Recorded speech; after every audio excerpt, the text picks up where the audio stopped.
नमस्कार मित्रांनो, आज आपण एका वैशिष्ट्यपूर्ण आणि दिव्य क्षेत्राची माहिती घेऊयात। शेगाव निवासी समर्थ सद्गुरू श्री गजानन महाराज यांचे शिष्य भास्कर पाटील महाराज यांचे हे समाधी मंदिर आहे। या स्थानाचं वैशिष्ट्य असं की गेली 100 वर्ष झाले सद्गुरू श्री गजानन महाराजांच्या आज्ञेमुळे येथे एकही कावळा अजून फिरकलेला नाही। याच्या मागची कथा जी आहे ती आपल्याला गजानन महाराजांचे जे चरित्र आहे गजानन विजय या ग्रंथामध्ये वाचायला मिळते आणि हेच महाराजांचे समाधीस्थान आहे।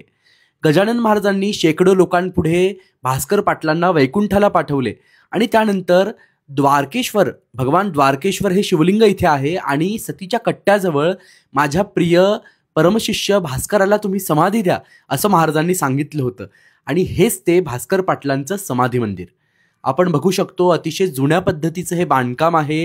हा भास्कर पाटलांचा फोटो आहे। सद्गुरू श्री भास्कर पाटलांची ही समाधी आहे, आपण बघू शकतो। स्वतः गजानन महाराजांनी ही समाधी स्थापन केलेली आहे। असे हे दिव्य क्षेत्र आहे।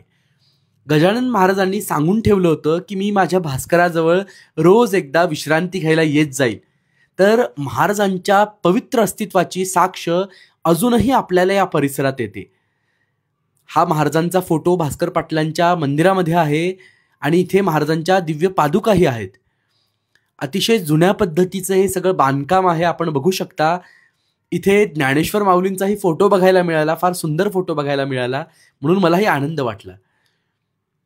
तर गजानन महाराजांनी सांगितलं होतं की सतीच्या कट्ट्याजवळ माझ्या भास्कराला समाधी द्या। तर आपण बघू शकतो हे सतीचं मंदिर आहे।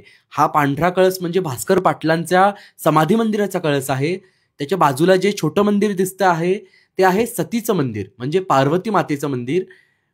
आणि महाराजांनी ज्या सतीच्या कट्ट्याचा उल्लेख केला आहे तर तो सतीचा कट्टाही आपल्याला या व्हिडिओमध्ये बघायला मिळतो।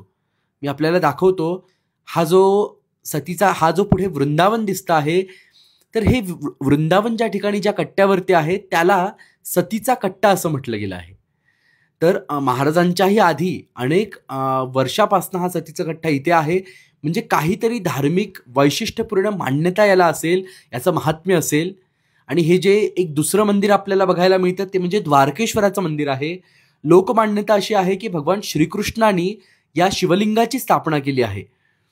ही जी सगळी आपण जागा बघतो आहोत, हे सगळं जे क्षेत्र बघतो आहोत, इथला कणन इथला प्रत्येक दगड हा समर्थ सद्गुरू श्री गजानन महाराजांच्या स्पर्शाने पावन झाला आहे, पवित्र झालेला आहे। हे क्षेत्र शेगाव जवळच आहे, अडगाव अकोली या गावात। आणि भास्कर पाटलांचं हे अतिशय पवित्र, अतिशय सुंदर आणि निसर्गरम्य असं हे समाधी मंदिराचं क्षेत्र आहे। आणि महाराजांच्या आज्ञेमुळे गेली 100 वर्षात एकही कावळा इथे फिरकलेला नाही। ही कथा आपल्याला गजानन विजयच्या 11व्या अध्यायामध्ये वाचायला मिळते। तर आपणही कधी या भागात गेलात तर गजानन महाराजांच्या प्रिय शिष्याची समाधी दर्शन नक्की करा, सतीच्या कट्ट्याचं दर्शन नक्की करा, भगवान द्वारकेश्वराचं दर्शन नक्की करा।